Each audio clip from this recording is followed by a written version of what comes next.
First of all, thank you all. Wow, this is loud. First of all, thank you all for coming. We appreciate the opportunity to be able to talk to you, especially in this kind of a forum when obviously Michael and I are running against each other in the Republican primary. So it's really good to be able to listen to the both of us. I'm very excited about this upcoming election. I can't give my 50-year history in 2 minutes because I had 3 minutes in North Utica, but we only have 2 minutes here. So all I can tell you is that I have had a wealth of experience with the federal government, the state government, and the private sector, working for Governor George Pataki as the Regional Director for Economic Development. I also had the opportunity to work for President Bush, working on the Lower Manhattan Development Project in New York City, helping the rebuild after 9/11. And I also had the pleasure of working in the Mississippi Delta after Katrina. I know what it means to put partnerships together. I've done that my entire life. I'm excited about the opportunities that we have at Utica to continue the growth that's gone on, but to also focus on the neighborhoods, because that's one of the issues that I think we really need to work toward. Our neighborhoods need a lot of work, and it's wonderful to do all the things that we're doing downtown with the Nexus Center and the restaurants and the Comets. It's great stuff. It's going to continue. That's the kind of things that I do with development.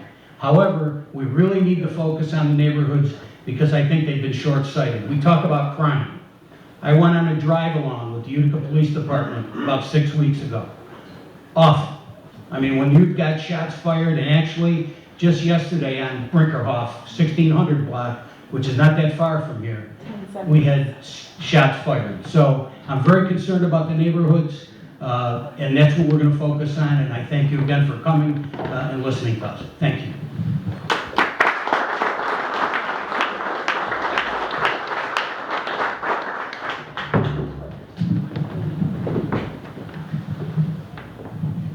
Hello, I'm Michael Galimi. I'm currently the Common Council President in Utica. Grew up here, graduated from Proctor, grew up a musician, started life as an Air Force contractor, and here I stand as the Common Council President with 8 years in city government. I spent the last 8 years garnering the relevant experience through action and participation, working with the mayor, the boards, the chiefs, the engineers, every facet of Utica's government. I didn't do that because I knew I wanted to run for mayor. I did that because I was the council president and I knew I was in line to be the mayor if that time had come to be. Last year I started to think to myself, what is the state of the city? I'm currently the future of the city. My children are the future of this city. I need to create an action plan in how I'll move the city forward if I were to run for mayor. I made the decision and I stand here today welcoming your questions and sharing a platform that's going to be rooted in creating plans for public safety, because I have plans for public safety, creating action plans for engineering, because I have plans for engineering, and walking through each of those departments and making sure that over time, over this 4-year term, starting in 2024, we can deliver services to the city better. We can deliver services to the city in a way where when you wake up in the morning in a neighborhood, you know the streets are safe, you know the streets will be clean, and you know your neighborhoods will be a place that you can live and your children can grow up in. So thank you all for coming tonight, and I look forward to the questions. Thank you. If anyone is arriving, there's still some seats up here and up here. If you would like to make your way up front. Okay, so these questions were submitted in advance by our constituents. Thank you to everyone for submitting such a range of thoughtful questions. We've got a lot to cover, so a pat on the back for all of us. Okay, so first off, and Mr. Gloomy, I'll let you take this one first this time. What do you think are the 3 top pressing issues that face Uticans from their perspective and yours? And what strategies do you plan on using while working toward resolutions or improvements for each? And you'll have 2 minutes to answer. Thank you. So after going door to door, 2015, going door to door in 2019, and checking off every street literally twice, I'm doing the same in this election cycle. When I talk to people on their doorsteps, the first thing they say is public safety. The next thing they say is DPW and clean streets. The next thing they say is youth engagement. Now, I do have action plans for each of those, but if you wanted to ask me what the biggest thing connected to many of the problems we have in Utica today is drug use. It contributes to homelessness, cyclical homelessness. It's creating the issues in our parks where we have unkempt spaces that children can't play. It's creating situations where people have no home and are in people's cellar windows. It is linked to so many things. And what I'd like to do with that, okay, is re-engage United Way. Re-engage the issues that are rampant in SPOA placements so that people actually can get on their own feet and they have the services negotiated through the mayor's office as a collaboration. We will review those services to ensure that people, if they need one-day check-ins, they have a chance to get those one-day check-ins. If they need those one-week check-ins, they have a chance to get those one-week check-ins.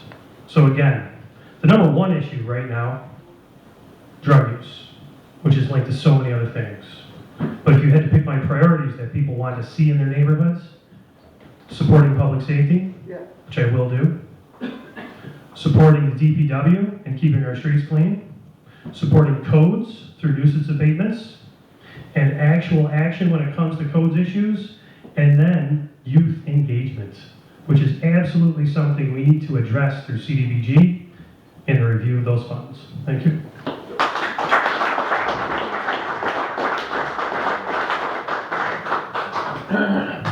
I would say the first issue is crime, and crime is an umbrella of all of the things that have been said.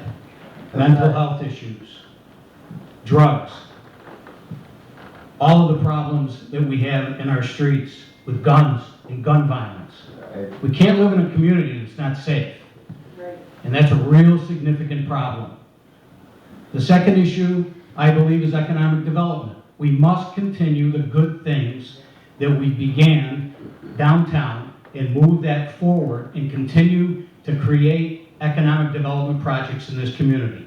Again, I'm fortunate because I've had the opportunity to do that my entire life, either as a government official or in the private sector. The other issue that I believe is critical, and it dovetails on a couple of different things, is housing. And housing goes along with homelessness. I've had the opportunity to work with People First, which is the Municipal Housing Authority, where we've been able to do some additional projects. We've got a new facility going up that's being converted from an old factory warehouse on the corner of Mohawk and Broad that's going to be more units of housing.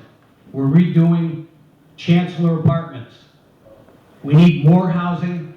We need the opportunity also with the Opalston Apartments has been a great thing we've done. And I think we need to continue that. So overall, it's crime, because crime is an umbrella of a lot of different things, including our youth with crime issues. Absolutely. One of the things I decided in one of my platforms, and I've been talking about issues since I announced my candidacy in November. I've had platforms on every single one of these issues, and they've been published. They've been in the Rome Sentinel. We've worked on that to let people know where we come from. So as far as youth goes, I want to establish a youth commission. I want young people to have a seat at the table in City Hall. So that's the idea that we're going to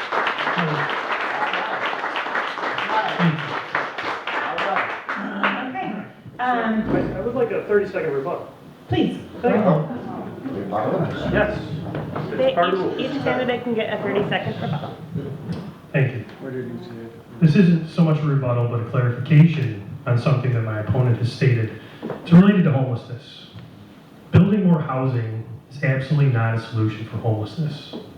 The people in our city who are homeless are suffering from rampant drug issues and rampant mental case issues, okay? It's caseworker and drug issues. We cannot solve homelessness by building houses. Thank you. Okay. You have 30 seconds if you want it, otherwise we'll move on. I'll just say this, if you don't have a place to live, you got a problem.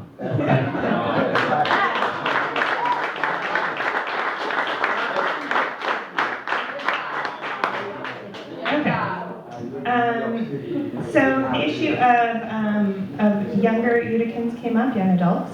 So I'm going to move on to this question while we're on the topic. As mayor, what would you do to attract and retain young professionals, including and especially those without children, to come and live in Utica?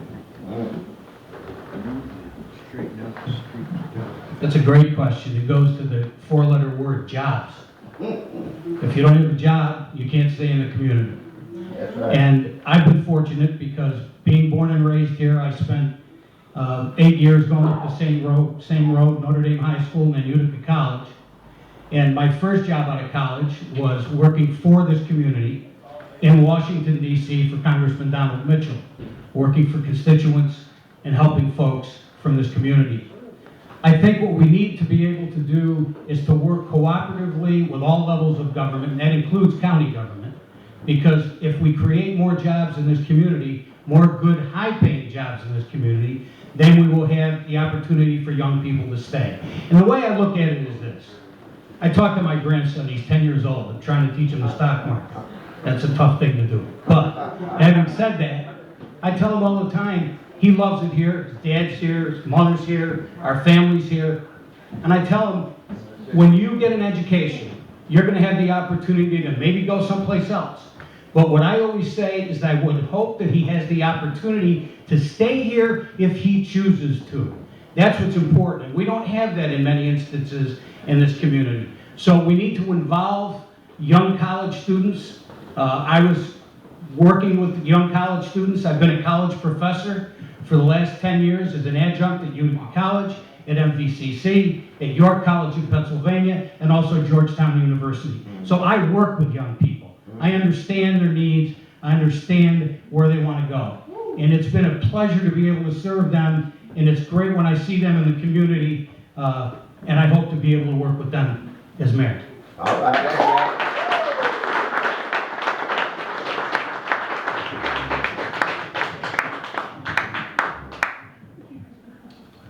So when elected, one of the things I'm going to institute is a very involved internship program through city government.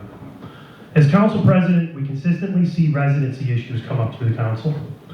What are the reasons? No one can take the job, there's no one here, no one wants it, whoever needs it is in Marcy, et cetera, et cetera. Why can't we get people working for the fire department and the police department? We can't engage with the youth, we can't engage with youth. Well, that's what I intend to do. I'm the product of working at Rome Labs when I was 16. I'm doing now what I started when I was 16. So as mayor, I would like to create an internship program in all the departments, not just some paper-pushing, notebook-holding job where you follow someone around.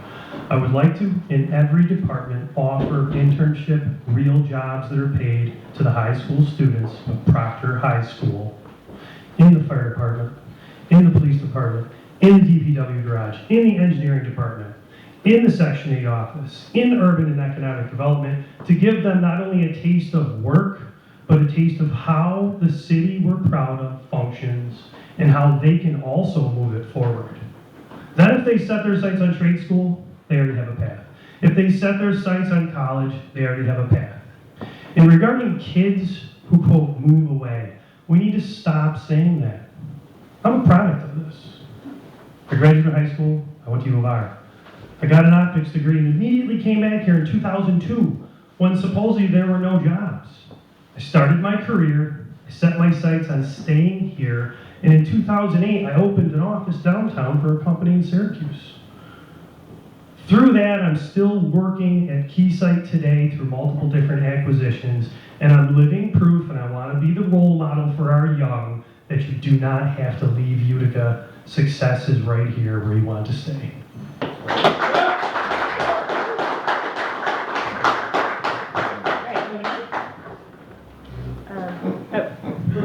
you want to reply? Yeah, just quickly. Please, no, go ahead. Is that all right? Yeah, of course, go ahead. I always maintain that having the opportunity to be elsewhere is the greatest learning experience you can have. If you go away, you can bring that back when you see other things and how other people live. I've lived in New York City, I've lived in Los Angeles, I've lived in Atlanta, and I've spent a lot of my life in Washington, D.C. I bring that back, and I think that's what young people want. Even my students at MVCC, I would tell them, don't be afraid to go away. You can come back, because you'll learn a lot by going away. Thank you. That's right.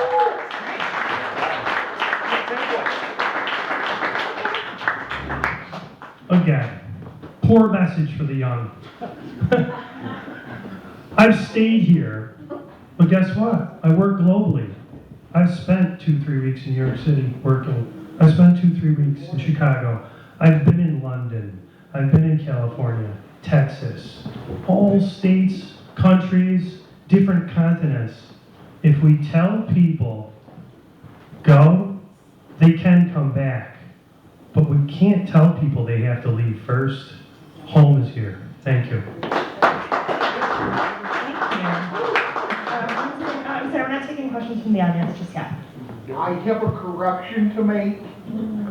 To, Utica College is now Utica University. right, thank you, Senator. Yeah, but I went to Utica College, so unfortunately, it's still in my DNA. If anyone wants to try to take, there's some more seats up here. All right, moving on to the next question. Let's see, a great deal of development and other funding support has been allocated to various projects around the city, downtown, Harbor Point, Bag Square, etc. This all benefits Utica overall, clearly. However, we're here in South Utica, and we're just wondering what you will do as mayor to support business, cultural, artistic, and other community projects and initiatives in South Utica to make sure it achieves the same funding allocated to this area as well. Mr. Credible, I think you're first. Always forget. Okay. I think the first project that we need to look at in South Utica is St. Elizabeth's Hospital. That absolutely is the first project that we need to be concerned about, is St. Elizabeth's Hospital. I had a meeting this past week with the administrator, with Darlene, and to talk to her about some of their ideas and to give her some of my ideas. I, several weeks ago, had a news release that we put out about my view of St. Elizabeth's Hospital, and I know there are a lot of different concepts about what can and should be done. I've had a view based on my economic development experience and actually working with developers and working with architects, that, and this isn't set in stone, it's just an idea. First of all, the neighborhood needs to be involved, period. Right. There shouldn't be anything to happen at St. Elizabeth's Hospital without the people in the neighborhood knowing exactly what's going to happen. My sense is this: if we take a look at the footprint, it's like 25 acres. There's a lot that can be done. I look at the main building, the main hospital building. And the other day when I walked in there and I went through the main entrance, and I remember it as a kid, it's a grand staircase. It's just a beautiful building. Now it has attached to it historic tax credits. That's a big deal, okay? One of the architects that I work with as a consultant looked into it, and there are a lot of tax credits can be attached to that main building. So maybe there's an opportunity to save the main building, knock the rest of it down, and then develop from there. It's a potential of having some market rate housing. We could potentially have some small business stuff, coffee shops, maybe not barbershops, but salons, things of that nature. I think it also is a park setting because it's right in the middle of South Utica, and it could be a great asset for the city. Thank you.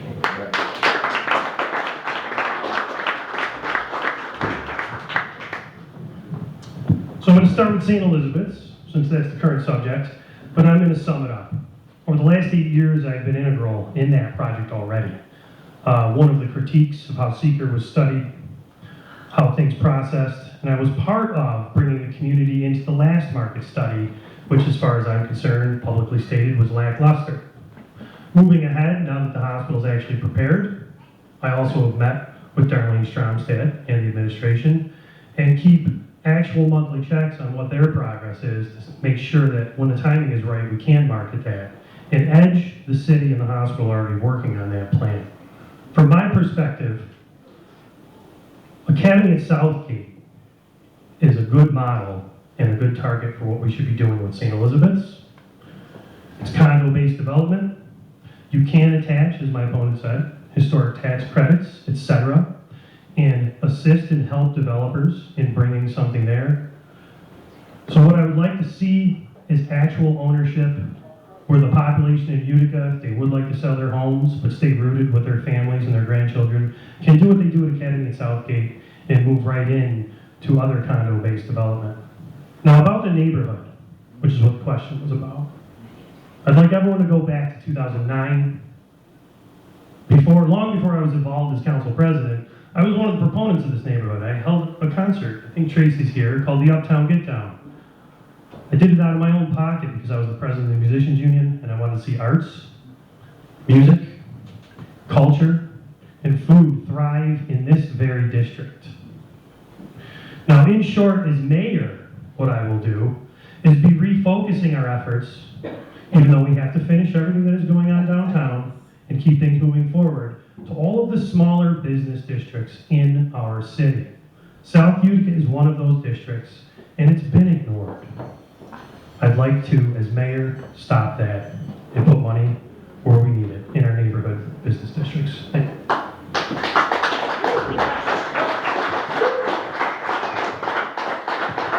Thank you. Let's see, there seems to be an issue with green waste and other debris causing issues with the city sewer system when it rains and it causes flooding. Would you revise the current green waste system and how? Mr. Neimer first. Well, the first thing we need to do is communicate what we're doing better to the people. As mayor, what I would like to do is work with the council so that each council person has an action plan and understands how to communicate with their people in their districts. More on the communication with the city's website.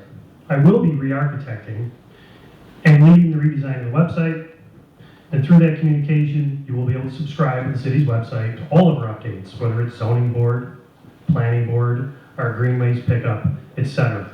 Now, more about the green waste. People have talked about containerizing. People have talked about actually putting things in buckets. But the reality is during the spring and the fall, we need a period where we can pick up green waste. The schedules need to be tightened. They need to be communicated better, and we need to actually supplement DPW with more time to actually pick up that green waste and adequately clear it. Sorry, just wait for that. The issue of green waste is further than just the sewers. It makes its way into our yards, into our streets, and the actual eradication of the problem causes many more issues for people who are riding motorcycles, using the streets, etc. So the issue is real, and I'm currently working with the DPW each year to improve that, and as mayor, I will continue to do so. Thank you.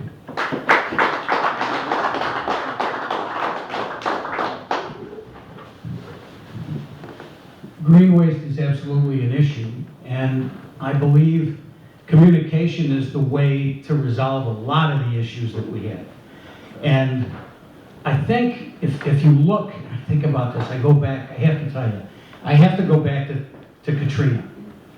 One of the things that was critical during that period of time when I worked on this project, rebuilding the Mississippi Gulf Coast, it was communication. If you recall, in a hurricane, everything's gone, it's obliterated. Your GPS system is useless because the street signs are down. You don't know where you are. So what had to be communicated was through public speeches, through public interaction, whether it was through the governor's office or through the local mayor's office or through FEMA or through, in our instance, with HUD. We had to communicate to people personally, individually. I think what needs to happen is the mayor's got to have boots on the ground. The mayor needs to be there, okay? If there's a snowstorm, the mayor needs to be there. Not necessarily riding a truck because he'll probably get in an accident, but be there to support the workers. Be there when we have a problem with green waste in our flooding zones take over as they have in many instances. Be there. Tell the people that you understand the problem and that you're going to do something about it. So I've had instances in my career where I've had to deal with first responders and have had to deal with issues like this, with green waste, with multiple problems, And I think, again, communication is the key to solving a lot of these problems. Thank you. All right. You good? Now let's talk about your plans for roads, for paving projects and other related infrastructure in the city of Utica. Any thoughts you have, any plans, any policies you'd like to put forward as mayor? Roads. Who hit a pothole on the way over? Anybody hit a pothole? Yeah. A couple. Okay. Look, we live in the Northeast. We have winters that are horrible, that make our roads horrible. However, does that mean we have to live with it in the current state that it's in now? My answer to that is no. Part of the problem, in my humble opinion, is that we pave a road. I love this. I watch a road being paved. 2 weeks later, here comes the Mohawk Valley Water Authority. They cut the road up. Now, did they put it back in the same condition that they found it? No, they do not. Here comes National Grid. Did they put the road back? They dig it up. Did they put the road back the way they found it? No. The other thing that really bothers me is take a look at when they pave the road and they do one side at a time, and you look at that crack in the middle of the road. The following a year, I'll give it a year. A year later, the crack's open. It's expansion and contraction. Well, the reason for that is because nobody's paying attention to the way the road's being paved. So contractors, people that are doing the roads, are getting away with doing poor quality work.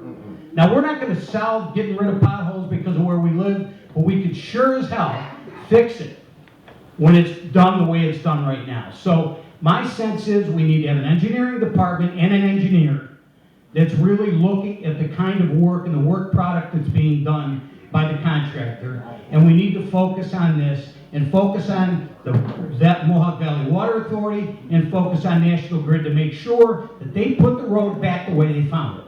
That's right.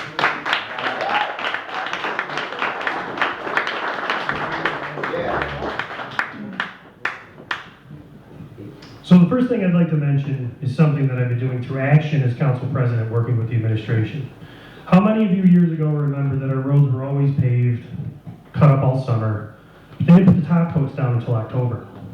Remember that? Yeah. Right? And then in the spring they peel up. Look, remember Shenantries? It wasn't paved until the end of November. One of the things myself and my colleagues worked with the engineering department and the administration to do was continually keep on the accountability of those contractors. And we've now changed those policies so that the roads are now opened and closed in actual amounts of time that make sense. That's number one. Number two, something of action. Mohawk Valley Water Authority, National Grid. I'm already going out, checking the cuts, looking at the road bed, looking at the core samples right now, working, talking to the engineers to see what they're doing. I used to think, geez, they're cutting it up and not putting it back right too. But then what I realized was, after actually working with the engineers and starting to go and do the checks on these roads, they use cold patch and they come back and they do repair it correctly. They do. It looks good. The problem is, you can see this right across the street from my house, they don't come back, okay? Once the water authority comes back and does the proper reconstruction, closes their boreholes, does the proper road bed repair, and actually finishes the actual layers all the way to the top coat, they walk away and it's our problem. What I would like to institute as mayor, working with the council, to the extent legally possible, is actually holding these third parties accountable to the cuts they make in our roads. The issue we have is we pave a road. It should last between 7 and 12 years. But when someone else cuts it and they don't come back and repair it and make sure it's sealed and make sure the cracks don't reopen that they caused, then we have to pay for that road again, and they are held accountable to the issues they caused. Thank you. All right.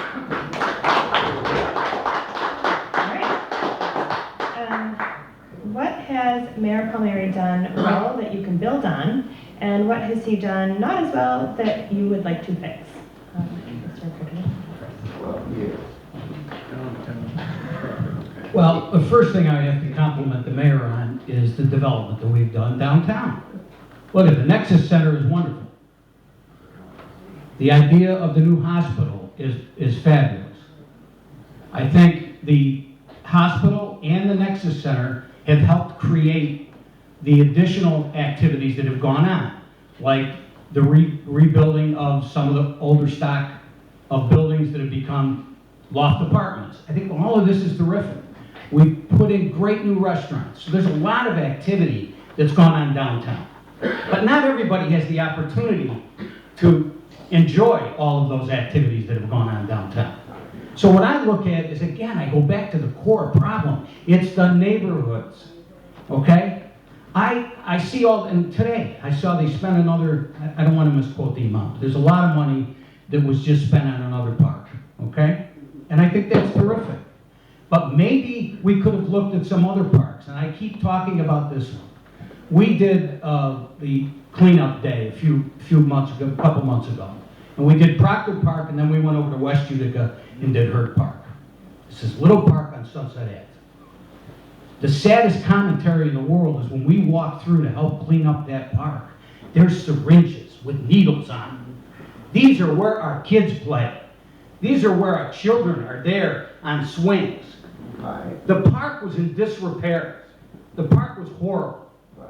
And my sense is, if we're going to put all of this money downtown, what are we doing about the areas that need help? That's right. We put all the money downtown. Why couldn't we take a little bit of that money, which, by the way, we are not going to have at the end of this year here in South Utica? All of the COVID money is going to be gone. So I think we could have done a little bit more with our neighborhoods, which includes right here in South Utica. Time. Thank you. That's right.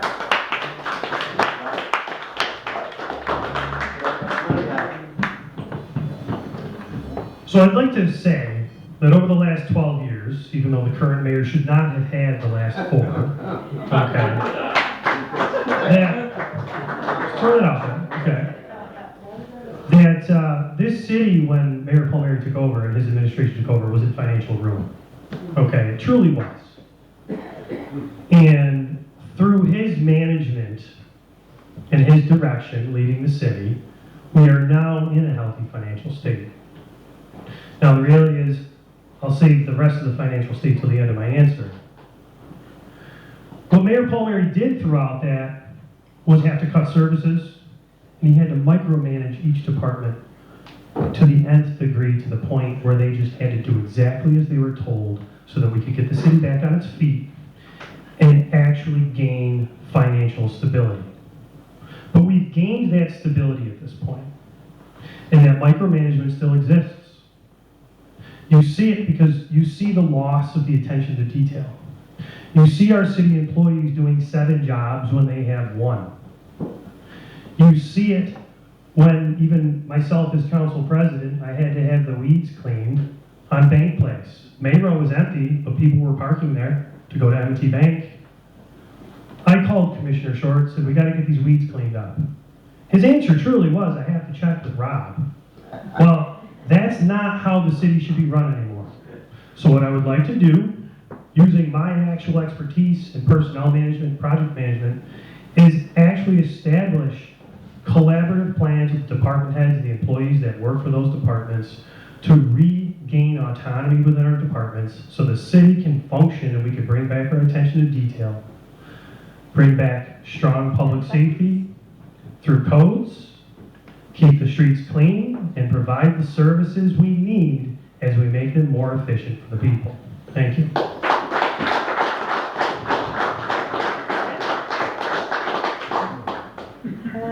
Okay. Well, this one is about the hospital, but we covered that already. Do you have any thoughts on what can be done about on-street parking during the winter in front of homes and businesses? Am I first? You're That's first. okay, all right. Sorry, that was my direct eye contact, but I could use Yeah. my words. not Let me know comment. During storms, This or question- specifically the winter? This question says during the winter. Well, I don't one wanna thing, editorialize and this I person's am, question. well, no, that's fine, that's fine. One thing that we do have, and I'm going to focus on downtown for a minute, even though my platform, since day one when I announced in January, unlike any of the other candidates in the race, was completely focused on getting back to the neighborhoods while, over the last 12 years, we have set our sights in downtown. But parking, we have parking garages. We need to use them, okay? We have snow emergencies, we have to deal with them. There is no way I can add more parking as mayor to people's houses. But what we absolutely can do is communicate to people where they can park their cars during the winter. And downtown is one of the bigger issues. When we need to clear our streets downtown, there's cars piled up, covered in snowbanks, when in reality they could be in parking garages. Those are things we should be maintaining as a city and making sure they're available for the people. And just move forward, acknowledging that we have to keep cars off the road in the winter. It's communication. Thank you. Michael, I just want to refresh your recollection. I announced on November 10th, and on November 10th, I talked about neighborhoods. That was one of the key planks in my platform, which I've announced since November. So let's set the record straight. Okay. Good. I've got a couple.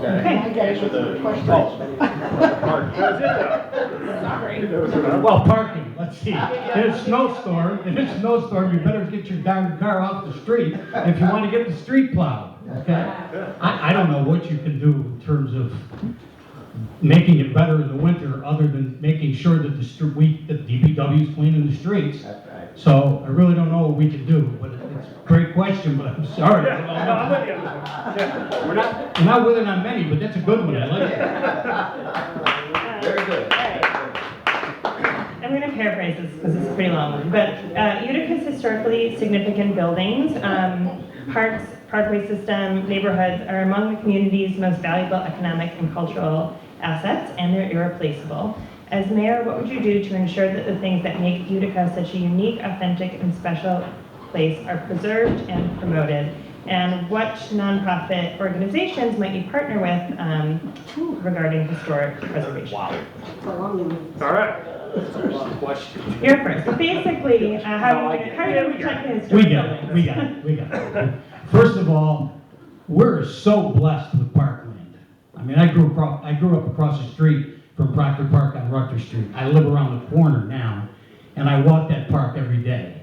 And it has been preserved very well. I know they're spending a lot of COVID money redoing things in the parks, and I think that's a great thing. I do wish, one of the things I think is an issue right now, they can't keep up with the grass. From what I understand, they haven't hired the summertime employees yet, which to me, that should have been day one, should have hired these people, because we know the grass is going to grow when the rain starts coming. So we should have been able to keep up on that. I think my issue with some of this, and we've got a ski tow, you've got a zoo. We're a city of 60,000 people that has the same kind of amenities that big cities have, which is a tremendous asset. Okay, so we should use it. And I think partnerships with all the folks that are doing the work in the parks right now, partnerships with Oneida County, working cooperatively with New York State, looking for more grants after the money that we get now from the COVID problems. But I look at one thing, and this is a personal issue. I told you we live around the corner from Proctor Park. They just spent a lot of money building a building in the bend. Any of you go to the park, you walk around the park, and you see this building they're building. It's beautiful. It's a great building. Except the back of the building faces Masonic Home. And if there's going to be problems, and I talk about Hurt Park with syringes and people doing bad things, that's conceivably where they're going to do it. Okay, so here's this beautiful new building that's hidden, if you will, from the police. In order for them to go down there and look at it, they've got to get a call, or they've got to physically go. I would have put it closer to Culver Ave, where the police goes back and forth. So those are some of the issues. Thank you.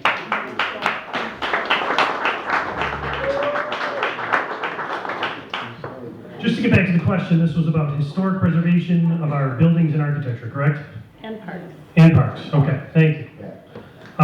First off, there's a lot of issues that we're touching on, so I just want to say, if you would like to go to youtube.com/@MikeForMayor, you can watch all my videos and they're time-stamped, and you can read about parks and listen about parks and hear all about that. But what I want to talk about is something that's been part of something that I've had my eye on for 8 years now, and that's scenic and historic.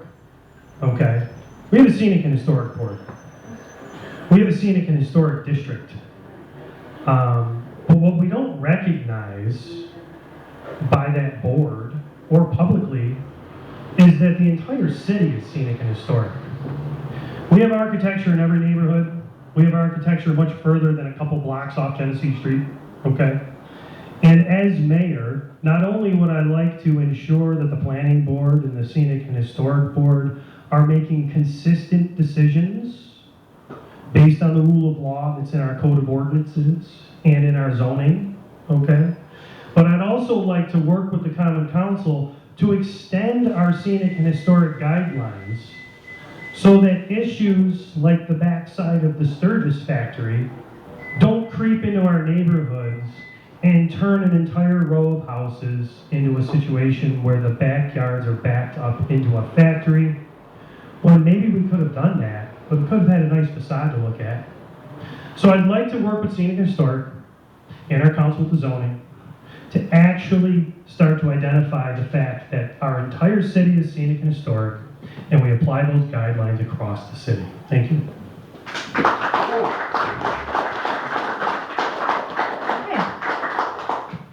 If elected, what plans do you have to move the city of Utica in a direction that lessens the city's reliance on fossil fuels and more in the direction of renewable energy sources? Also, what do you plan to do to improve the comfort of city residents as the climate and city heats up in coming years? You're first, right? Yep. I guess so. Okay.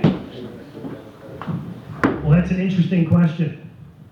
What we're doing right now, just so everyone is aware, we do have contracts with solar. Not only does that lock us into electricity rates so that the city has a more stable electricity bill every year, but it also creates a situation where we're using more than one source. As an engineer, someone who studied physics, someone with an optics degree, and someone who has to analyze data like this for our own company that I work for, Keysight, for our ESG, okay, our guidelines in this same space, it's not about moving completely away from certain sources. It's about making sure we're resilient, making sure we're safe, and making sure we can operate in the wake of the fact that the earth is getting warmer. Okay, we don't all have to stand in this room and agree about why. It is. We're still coming out of an ice age. We are more active. There are many more billions of people here. The earth is getting warmer. Now, as mayor, as far as making the city more comfortable, I'm going to go to the parks. Okay, pools are interesting because a lot of people are scared to bring their kids to a pool.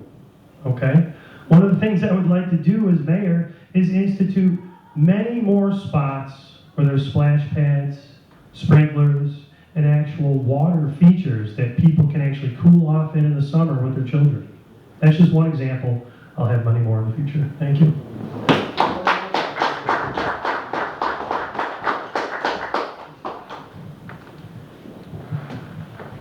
It's no doubt that the earth is getting warmer.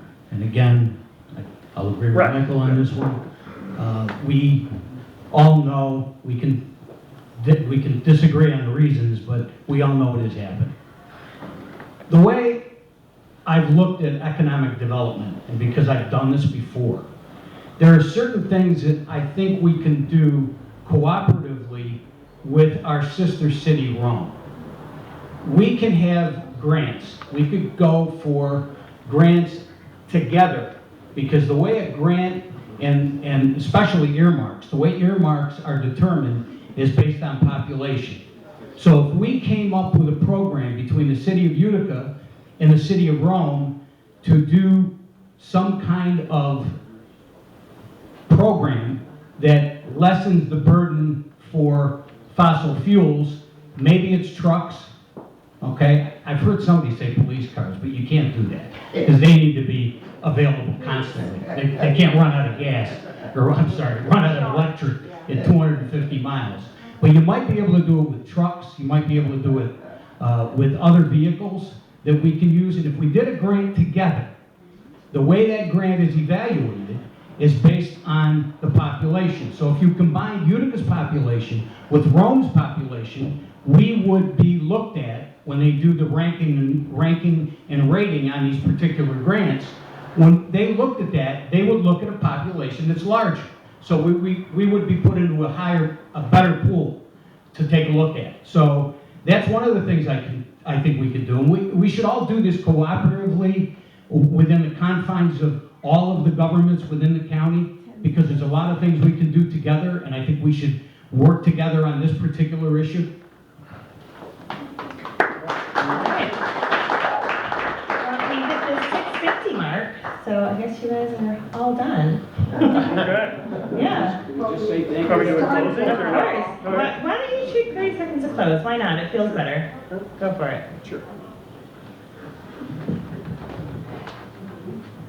This is probably the most enjoyable part of running for office.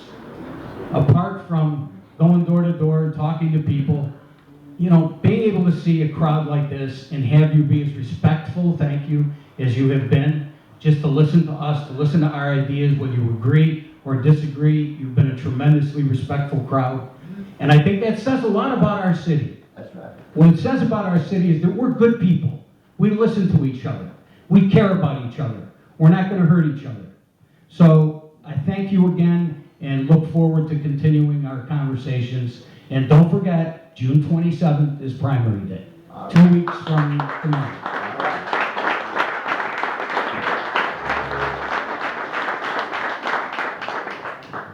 You're up. Okay. So in closing, I'd like to differentiate a little. This is a primary. We are deciding who we're going to send to the general. Over the last 8 years, I've garnered the actionable experience and expertise to not only run the city, but to lead it as mayor. I would like to work towards the general as your candidate to lead the city in January. So please consider me on the 27th. Thank you all for sitting in this hot room and listening to us. And I hope you all stay for the next round of candidates. Thank you. Thank you, everyone. I want to thank the other side. I want to thank the other side gallery for allowing SUNA to meet here. Oh, and the proprietor is raising his I hand. just want to say, this place runs, it's a not-for-profit, donated staff.